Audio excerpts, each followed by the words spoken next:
আমার নাম হুমনা এবং আমি লাহোরের বাসিন্দা। গল্পটি এমন যে যখন আমি পঞ্চম শ্রেণীতে পড়ি তখন 2015 বা 2016 সালের কথা। আমি আমার নানুর বাড়িতে বেড়াতে গিয়েছিলাম। তাদের বাড়ি রাওয়ালপিন্ডিতে। আমার বড় খালার 2টি মেয়ে। তার বড় মেয়ে আমার বয়সী। তার এক বান্ধবী আমাদের বাসায় এসেছিল। আমরা ছাদে খেলছিলাম। আমার খালার স্বামী সৌদি আরবে থাকেন, তাই তিনি শুরু থেকেই নানুর সাথে থাকেন। এক কোণে তাদের ঘর ছিল, আর অন্যদিকে আমার নানু কিছু ছাগল পুষতেন। পরে তিনি সেই জায়গাটি ভেঙে ঘর তৈরির কাজ শুরু করেছিলেন। আমার নানুর বাড়ি একটি হাভেলির মতো, তাই এটি বেশ বড়। উপরে আমার মামা এবং খালার জন্য ঘর তৈরি হচ্ছিল, যা তখনও প্রস্তুত হয়নি। শুধু ভিত্তি তৈরি হয়েছিল এবং ছাদ দেওয়া হয়েছিল। তাই তিনি শিশুদের জন্য সেখানে একটি দোলনা লাগিয়েছিলেন। আমার কাজিনের যে বান্ধবী এসেছিল তার নাম ছিল আমনা। আমার কাজিন বলল যে আমনার উপর জিন আছে, তাও একটা নয়, 2টা নয়, বরং 3টা। আমার পরিবারে এক ভাই, এক বোন এবং তার মা বাবা আছেন। তারা সবাই মাশাআল্লাহ খুব ভালো ছিলেন। আমনার পরিবারে এক ভাই, এক বোন এবং তার বাবা মা আছেন। তারা সবাই মাশাআল্লাহ খুব ভালো ছিলেন। তার ভাই হাফিজে কুরআন ছিল এবং বাকি সবাই ক্লাসে ভালো ফলাফল করত। তাই হিংসার কারণে তাদের উপর কালো জাদু করা হয়। এই পুরো গল্পটি আমনা আমাদের বলেছিল। প্রথমবার যখন আমি তার সাথে দেখা করলাম তখন আমি ভাবলাম হয়তো সে অভিনয় করছে যে তার উপর জিন আছে, কিন্তু তার মধ্যে সত্যিই 3টি জিন ছিল। পরে আমরা তাদের সাথে বন্ধুত্বও করেছিলাম। সে আমাদের বলেছিল যে তাদের উপর কালো জাদু করা হয়েছে। তার বাবার অবস্থা এখন এতটাই খারাপ যে তিনি না জীবিতদের মধ্যে গণ্য হন, না মৃতদের মধ্যে। আগে জাদু শুধু আমনার উপর করা হয়েছিল, তার ভাইয়ের উপরও করার চেষ্টা করা হয়েছিল, কিন্তু সে হাফিজে কুরআন হওয়ায় এবং সবসময় কোরআন পড়ায় তার উপর কোনো প্রভাব পড়েনি। কিন্তু আমনার উপর সেই প্রভাব পড়েছিল। তার উপর 3টি জিন ছিল এবং তারা 3জনই শিশু ছিল। যখন আমনা প্রথমবার আমাদের এই গল্পটি শোনালো তখন আমরা খুবই উত্তেজিত হলাম। আপনি জানেন, পঞ্চম শ্রেণীর শিশুরা না হয় খুব বড়, না খুব ছোট। আমি উত্তেজিত ছিলাম এবং কিছুটা ভয়ও পাচ্ছিলাম। প্রথমে আমি তার থেকে দূরে ছিলাম, কিন্তু যখন আমি তাকে সালাম দিলাম এবং তার সাথে একটু কথা বললাম তখন সে আমাকে সব কিছু বলল যে তার চাচিরাই তাদের উপর জাদু করিয়েছে। এই কথাটি তাদের উপর ভর করা জিনেরাই আমাদের জানিয়েছিল। যখন কোনো জিনকে জাদুর মাধ্যমে কারো উপর চাপিয়ে দেওয়া হয় তখন সেই জিন নিজ ইচ্ছায় সেই শরীর ছাড়তে পারে না, যতক্ষণ না তার সমাধান করা হয়। জিনগুলো ছিল 3টি ছোট ছোট অমুসলিম শিশু। পরে যখন তারা আমনার উপর ভর করে তখন তারাই তাকে সব কিছু দেখিয়েছিল যে কিভাবে তাদের উপর জাদু করা হয়েছে, এবং এই জিনদের সামনের একটি শর্ত রাখা হয়েছিল যে যখন তোমরা এই মেয়েটিকে মেরে ফেলবে তখন তোমরা মুক্ত হবে। তাদের বাড়ি ছিল 3 তলায়। আমি তাদের বাড়িতে গিয়েছিলাম। তারা সেখানে দোলনায় খেলছিল। তখন 3 তলার ছাদের কিনারায় লাগানো দোলনা থেকে জিন তাকে ধাক্কা দিয়ে ফেলে দিয়েছিল। সে 3 তলা থেকে নিচে পড়ে গিয়েছিল। আল্লাহ যাকে রক্ষা করেন তাকে কেউ মারতে পারে না। সে এত উপর থেকে নিচে পড়েছিল যে তার হাড়গোড় ভেঙে গিয়েছিল, কিন্তু সে বেঁচে গিয়েছিল। তার বয়স বড়জোর 12 হবে। তার পরিবারের লোকেরাও জানতে পারলো যে তাদের সাথে এই সমস্যাগুলো ঘটছে, এবং যখন জিনেরা পরে বলল যে সমস্ত কাজ তাদের চাচির, তখন তাদের বাবা বন্দুক নিয়ে তাকে মারতে গিয়েছিলেন। কিন্তু এরপর সমস্যাগুলো আরও বেড়ে গেল। তাদের বাবা এবং মায়ের উপরও আক্রমণ শুরু হয়ে গেল। আমনার উপরও প্রভাব বাড়ছিল।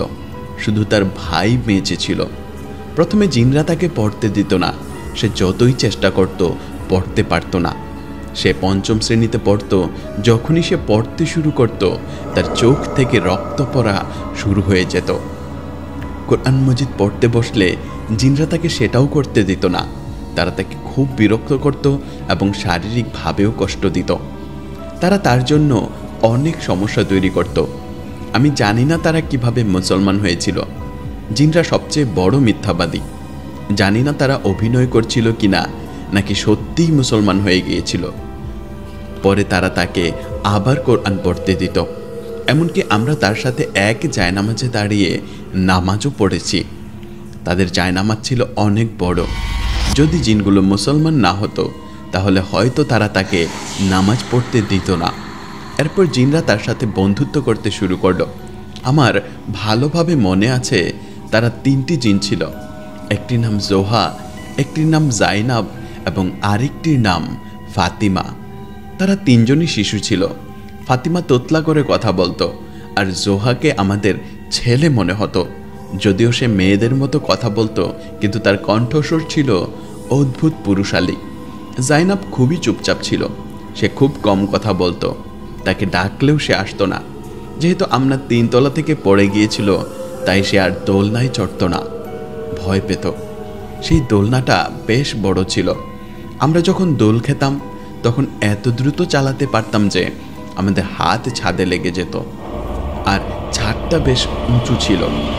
আমি প্রথমবার যখন তার সাথে দেখা করলাম, আমরা সবাই দোলনার পাশে বসেছিলাম এবং সে খুব হালকা করে দোল খাচ্ছিল।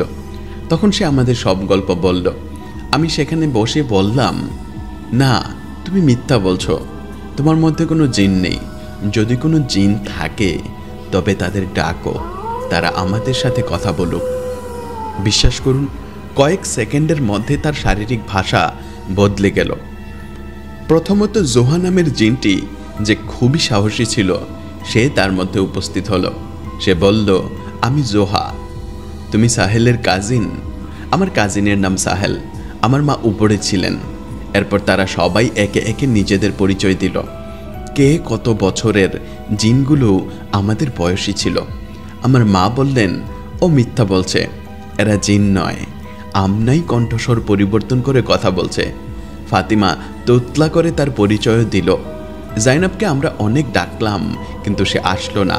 তবে যখন সে উপস্থিত হলো তখন খুব অল্প কথায় বলল, আমি জাইনাব।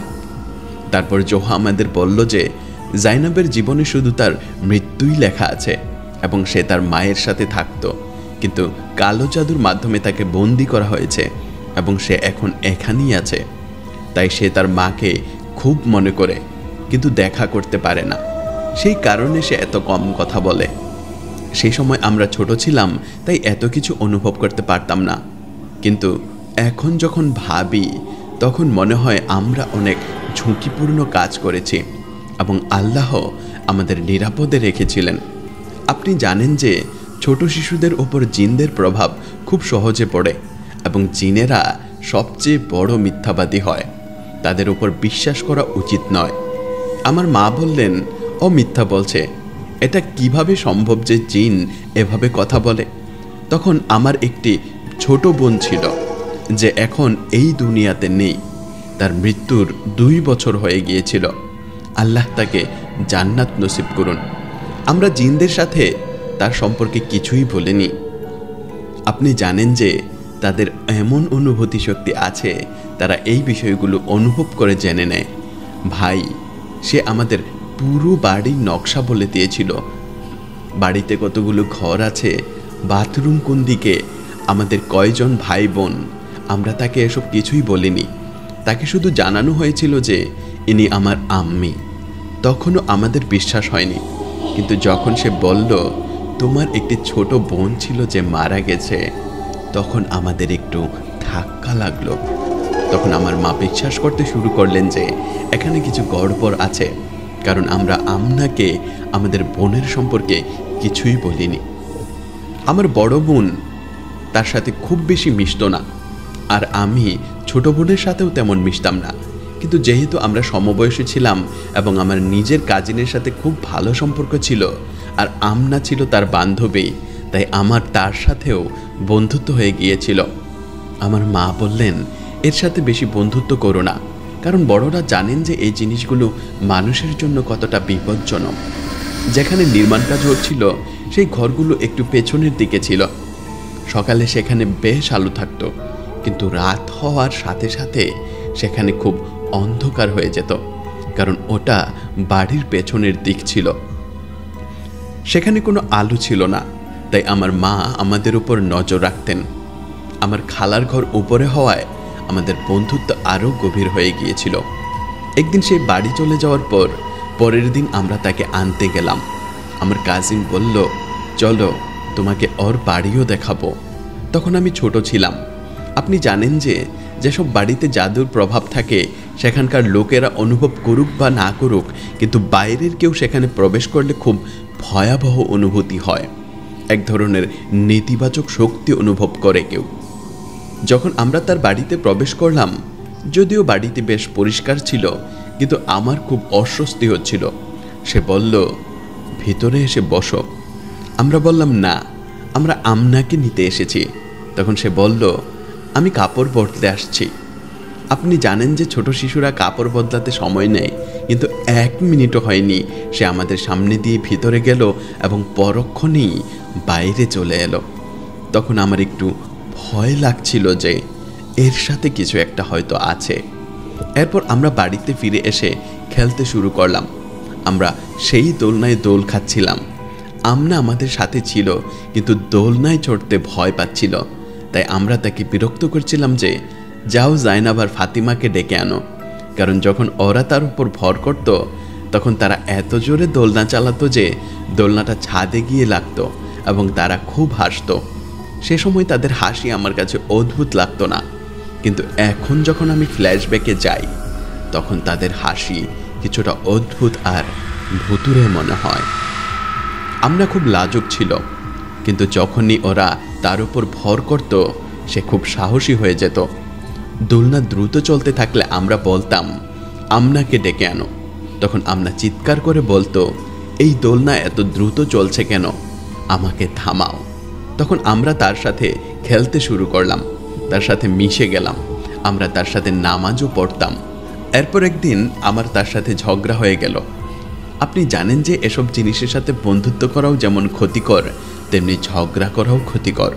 ছোট ছিলাম, কিন্তু আমার মাথায় ছিল যে এদের সাথে কোনো ঝামেলা করা যাবে না। আমাদের মধ্যে নিয়ম করা ছিল যে কে কখন দোলনা চড়বে।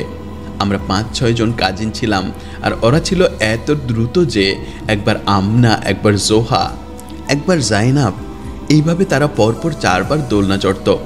তখন আমাদের মধ্যে ঝগড়া হয়ে গেল যে আমি তো এখনো দোলনা চড়িনি। ব্যাপারটি তখন খুব হাস্যকর ছিল, কিন্তু এখন যদি ভাবি আর সেই আমনা আমার বাসার সামনে আসে, আমি তার দিকে তাকাতেও চাইব না।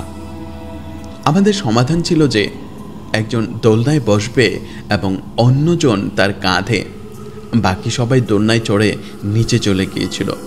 ছাদে শুধু সে আর আমি ছিলাম। আমি তাকে আমার কাঁধে বসিয়েছিলাম। 11 বছরের একটি শিশুর আর কতটুকু ওজন হবে। সে খুব পাতলা ছিল, কিন্তু সেই সময় আমি 2 থেকে 3 জনের ওজন আমার কাঁধে অনুভব করছিলাম। আমি 2 বার দোল দিয়েই ক্লান্ত হয়ে গেলাম। আমি তাকে বললাম, আমি তোমাকে আর ধরে রাখতে পারছি না। তখন আমাদের মধ্যে ঝগড়া শুরু হলো। সে বলল, না, আমি আরও দোল খাবো। আমি বললাম, না, তুমি বসো, আমি তোমার উপর বসবো, তখন বসবে। তখন সে হাসতে হাসতে একদম গম্ভীর হয়ে গেল। আমাদের ঝগড়া আরও বেড়ে গেল, কারণ যখন সে আমার কাজিনের কাঁধে বসে দোল খাচ্ছিল, তখন সে উপর থেকে আমাদের গায়ে থুতু ফেলছিল। আপনি জানেন, জিনদের ঠাট্টা মশকরার ধরন কিছুটা অদ্ভুত হয়। যখন এবার আমার পালা এলো, তখন সে আমার কাপড়ের উপর থুতু ফেলতে শুরু করলো। আমি তাকে বললাম, আমার সাথে এমন করো না। তখন সে রেগে গেল, কারণ আমার কাজিন রাগ করে নিচে চলে গিয়েছিল। তারপর ধীরে ধীরে আমার অন্য কাজিনরাও নিচে চলে গেল। আমি তার সাথে ওপরে রয়ে গেলাম, কারণ আমার পালা ছিল এবং আমাকে সেটা চড়তেই হতো। আমার ভয় লাগছিল, তাই আমি জানতাম যে এর সাথে ঝামেলা করা যাবে না। তখন জোহা আমার গায়ে থুতু ফেলছিল। আমি বললাম, থুতু ফেলো না, আমি দোলনা দিচ্ছি, আমার সব কাপড় নোংরা হয়ে যাচ্ছে। আমি তাকে বললাম, আমি তোমাকে নামিয়ে দেব, তারপর নিজেই বসবো। কারণ তার জেদ ছিল যে সে কাঁধে বসেই দোলনা চড়বে।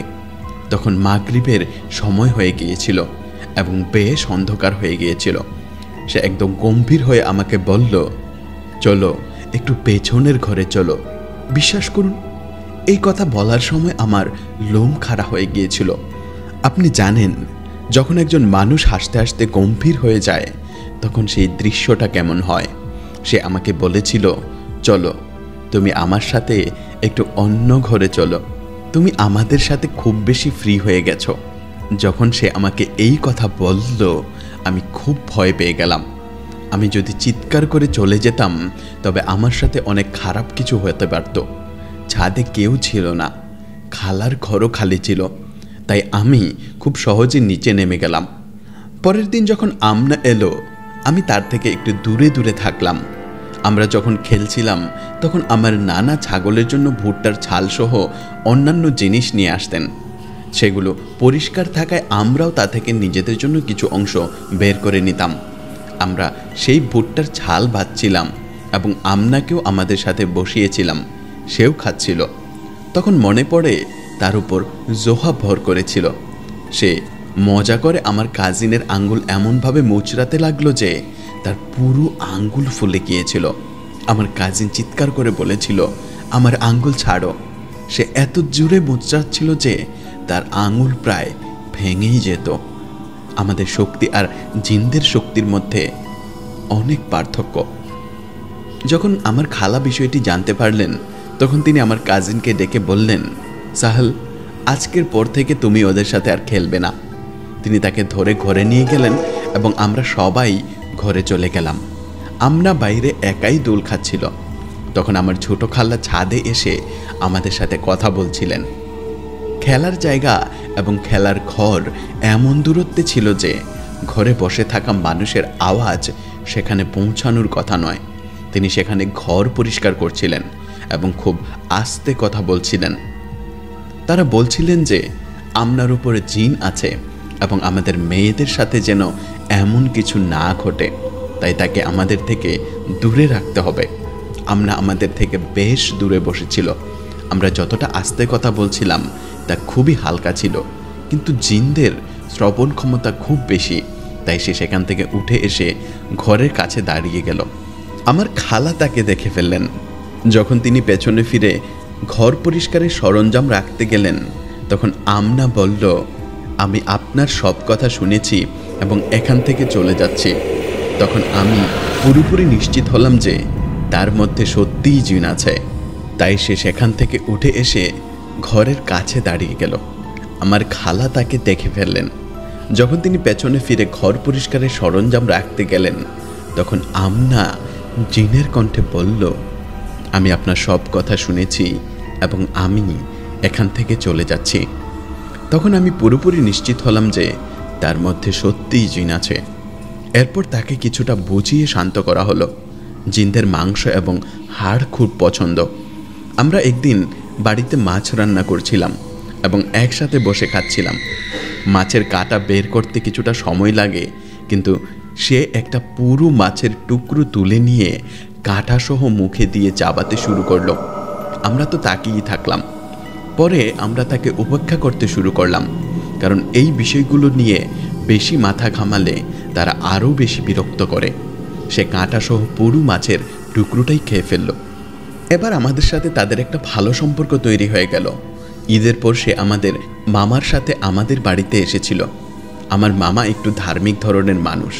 তিনি তাকে বললেন, তোমরা চারজনের মধ্যে যে আমাকে সূরা শোনাবে তাকে আমি 10 টাকা করে দেব। একজন শোনালো, তারপর দ্বিতীয়জন, তারপর তৃতীয়জন এবং সবশেষে আমনা শোনালো। এভাবে তাদের মোট 40 টাকা হলো। তখন আমার মামা বললেন, আমার কাছে তো শুধু 3টি 10 টাকার নোট আছে। তখন তারা এটা নিয়ে খুব ঝগড়া করেছিল। আমার মামা সেই মুহূর্তের ভিডিও ধারণ করেছিলেন, কিন্তু জানি না সেই ভিডিও এখন তাদের কাছে আছে কিনা, কারণ তা অনেক পুরনো এবং মোবাইলও পরিবর্তন হয়ে গেছে। জোহা নামের জিনটি ছেলের মতো আচরণ করত। পরে জানা যায় যে সে আসলেই একটি ছেলে ছিল এবং এতদিন ধরে মেয়ে হওয়ার অভিনয় করে আসছিল। এই ঘটনার পর জিনগুলো আবার ধীরে ধীরে তাকে বিরক্ত করতে শুরু করে। তারা তার মায়ের উপরও অনেক তাবিজ ও জাদু করেছিল, যার ফলে তার মায়ের অবস্থা খুব খারাপ হয়ে যায়। কিছুদিন আগে আমি আমার মামার বাড়িতে বেড়াতে গিয়েছিলাম। আমার খালা আমাকে বললেন, চলো ওদের মায়ের খবর নিয়ে আসি। কিন্তু আমার কেমন যেন একটা অদ্ভুত অনুভূতি হচ্ছিল। আমি বললাম, না, আমি ওদের বাড়িতে যাব না।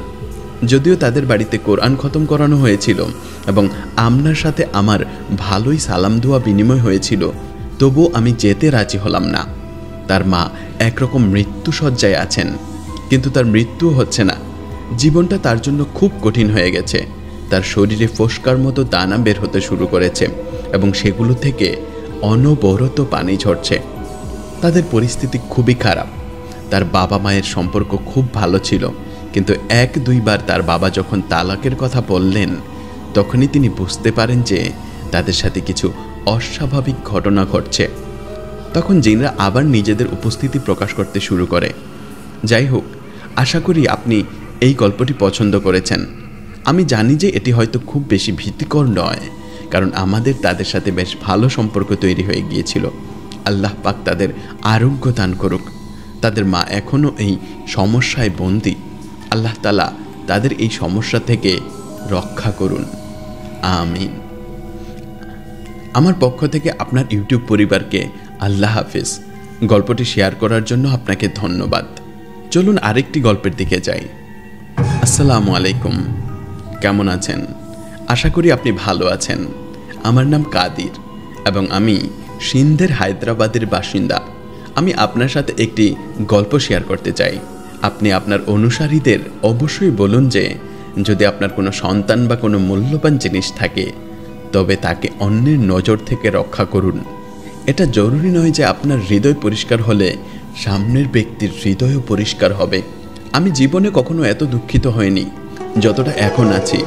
যারা বলেন সে তো মাত্র 4 মাসের শিশু ছিল, তারা বোঝেন না যে শিশু 4 মাসের হোক বা 4 দিনের বা 4 বছরের, বাবা মায়ের জন্য সন্তান তো সন্তানই। আমরা এখনও আমাদের সন্তানকে খুব মনে করি এবং কাঁদি। শুধু এই চিন্তা করে কষ্ট পাই যে যদি সে আগে থেকেই অসুস্থ বা দুর্বল হতো, তাহলে হয়তো আমাদের ধৈর্য আসতো। কিন্তু সে ছিল আমার হাস্যোজ্জ্বল সুস্থ সুন্দর শিশু, যে নজরবন্দি হয়ে এই দুনিয়া থেকে চলে গেছে।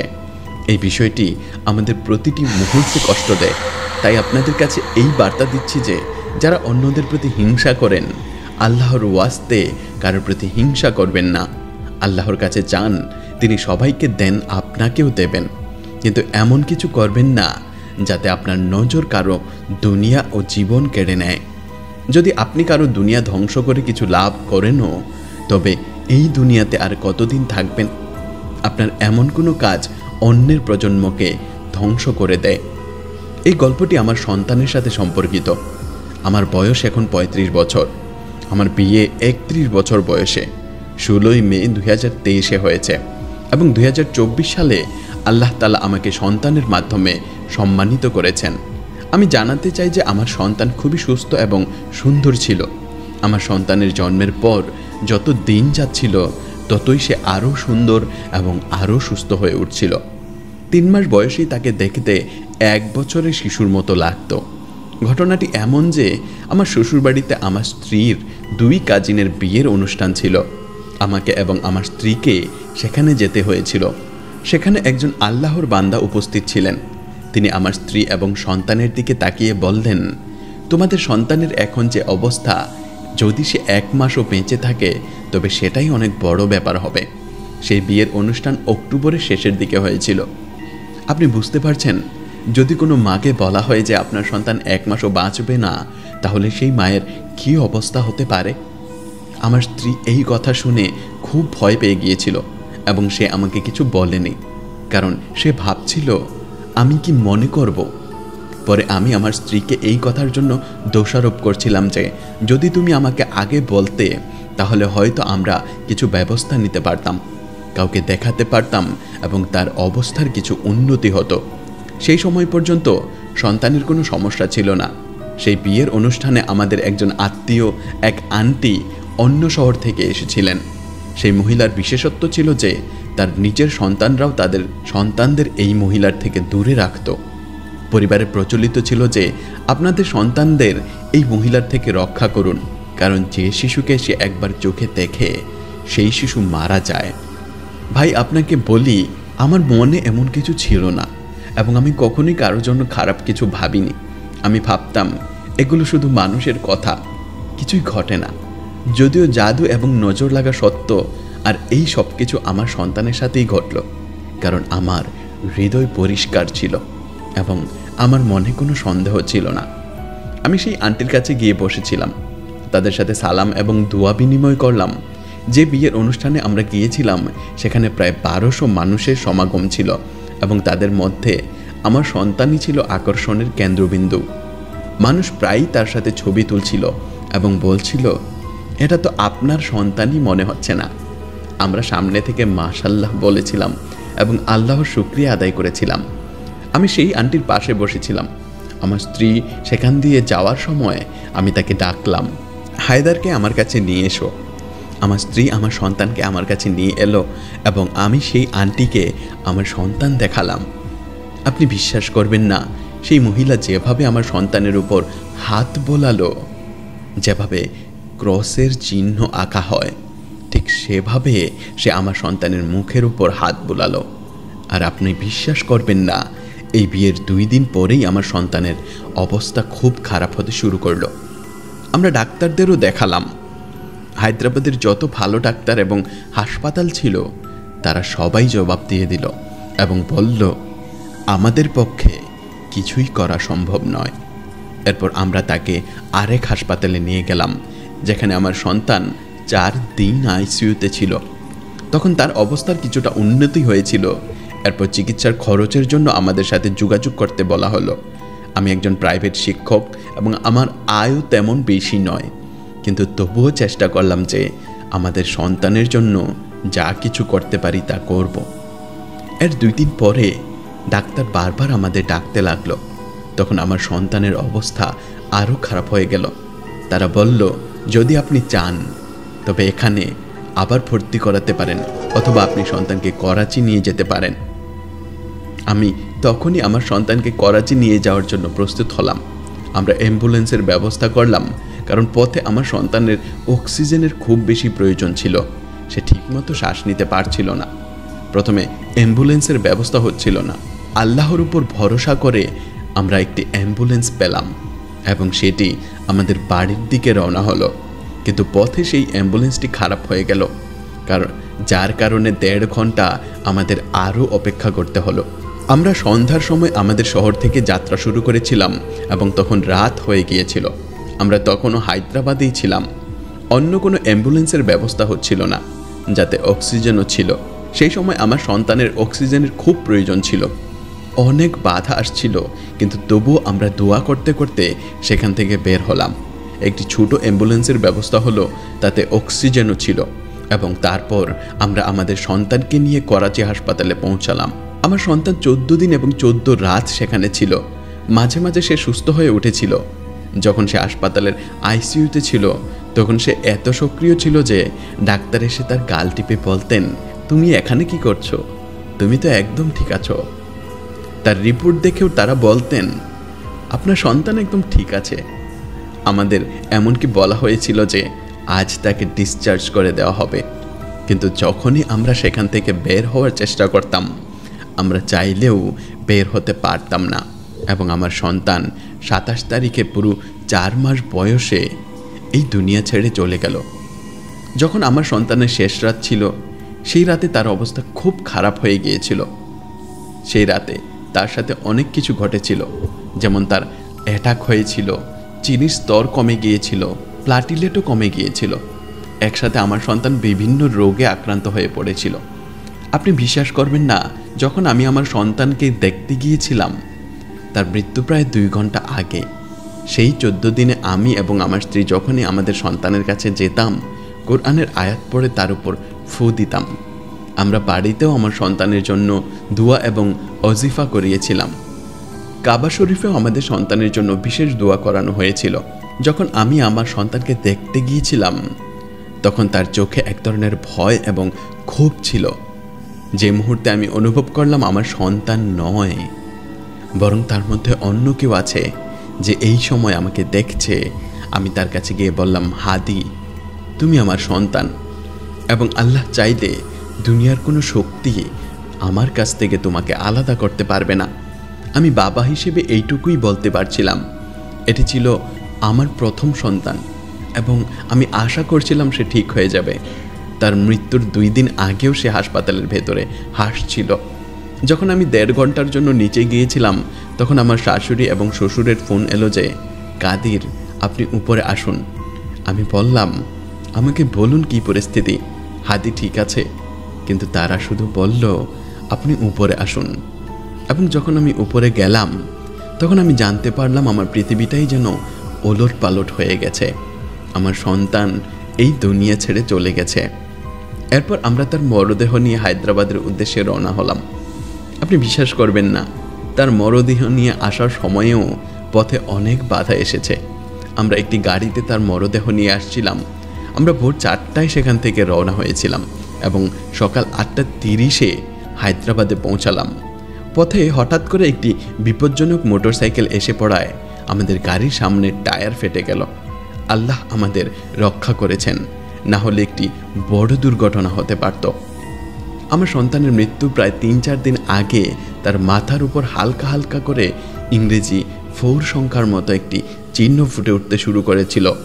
সাধারণভাবে মাথার উপর এমন সংখ্যা আসার কথা নয়।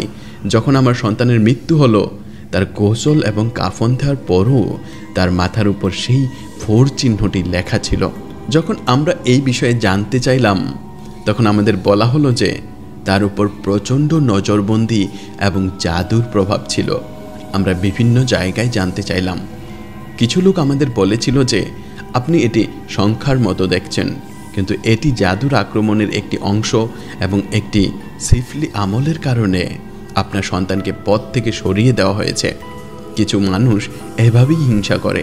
তাই আমি আপনার মাধ্যমে আপনার দর্শকদের বলতে চাই, আপনার সন্তানদের বিশেষভাবে খেয়াল রাখুন এবং আপনার সুখ কাউকে প্রকাশ করবেন না।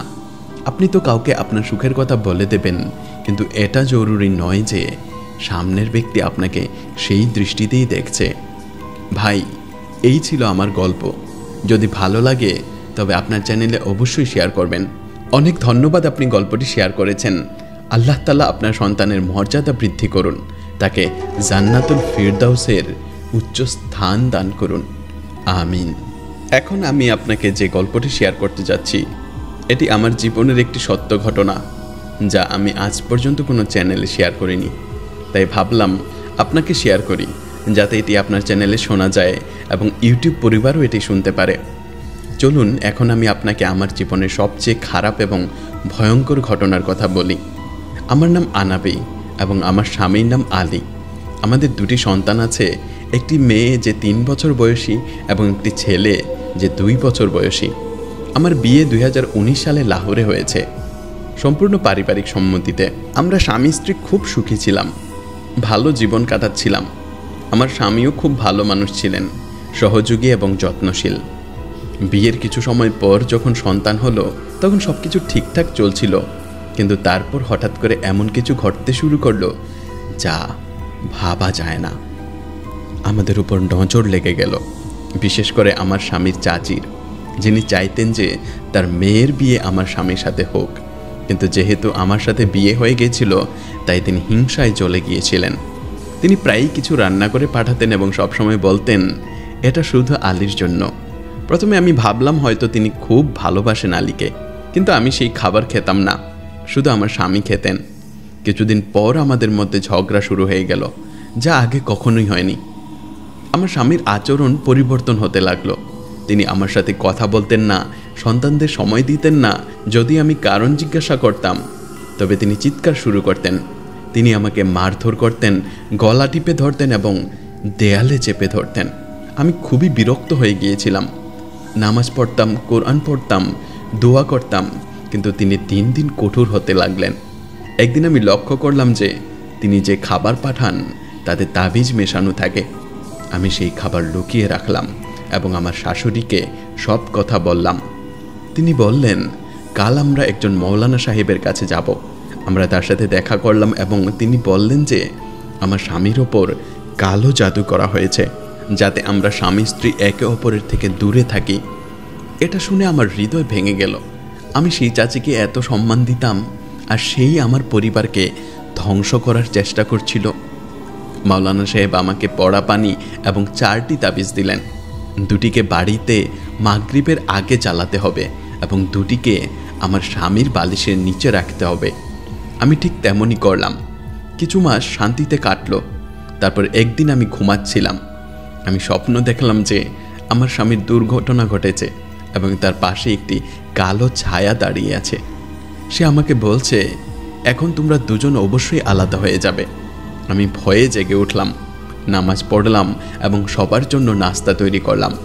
সব কিছু স্বাভাবিক মনে হচ্ছিল।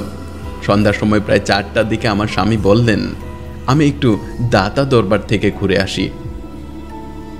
আমি বললাম, ঠিক আছে। তিনি সন্তানদের আদর করে বেরিয়ে গেলেন। তার বেরিয়ে যাওয়ার পর সেই কালো ছায়াটা আমাকে বাড়ির বাইরে দেখা দিল। আমি বাইরে গেলাম, তখন সেই ছায়াটা খুব বড় ছিল, প্রায় 11 ফুট লম্বা। সে হাসতে হাসতে বলল, এখন তোর স্বামী আর কখনো ফিরে আসবে না। এবং তারপর সে অদৃশ্য হয়ে গেল। আমি ভেতরে এসে তখনও নামাজ শেষ করিনি। এমন সময় আমার শাশুড়ির ফোনে একটি অজানা নাম্বার থেকে কল এলো। ফোনের অপাশ থেকে বলা হলো, আমার স্বামীর ওপর কন্টেনার পড়ে গেছে এবং সে ঘটনাস্থলেই মারা গেছে। এই দিনটি আমার এবং আমার সন্তানদের জন্য জীবনের সবচেয়ে ভয়ঙ্কর দিন। নভেম্বরের 2023 সালে আমার স্বামীর মৃত্যু হয় এবং এটি ছিল খুবই কষ্টদায়ক মৃত্যু। তার লাশও পুরোপুরি অক্ষত ছিল না। আল্লাহ সকলের দাম্পত্য জীবন নিরাপদ রাখুন এবং সুখী হাসি খুশি বাড়িতে কারো নজর না লাগুক। এই ছিল আমার গল্প। হয়তো এটি এতটা ভয়ঙ্কর নয়, কিন্তু এই গল্পগুলো আসলে উপদেশমূলক। আল্লাহর ওয়াস্তে আপনার সুখগুলো লুকিয়ে রাখুন। এমন লোকদের সামনে তা প্রকাশ করবেন না যারা আপনার সুখ সহ্য করতে পারে না। কেউ জানে না কে আপনাকে হিংসা বা খারাপ নজরে দেখছে এবং সে আপনার সাথে কি করতে পারে। আপনাকে আপনার গল্প শেয়ার করার জন্য অনেক ধন্যবাদ। আল্লাহ তাআলা আপনার স্বামীর মর্যাদা বৃদ্ধি করুন। তার মৃত্যুতে খুব দুঃখ পেলাম। আপনার প্রতি সমবেদনা রইল। আল্লাহ তাআলা আপনার সন্তানদের এবং আপনাকে শক্তি দান করুন, জীবনে এগিয়ে চলার তৌফিক দিন এবং আপনার স্বামীকে জান্নাতুল ফেরদৌসের উচ্চ স্থান দান করুন। আল্লাহ হাফেজ।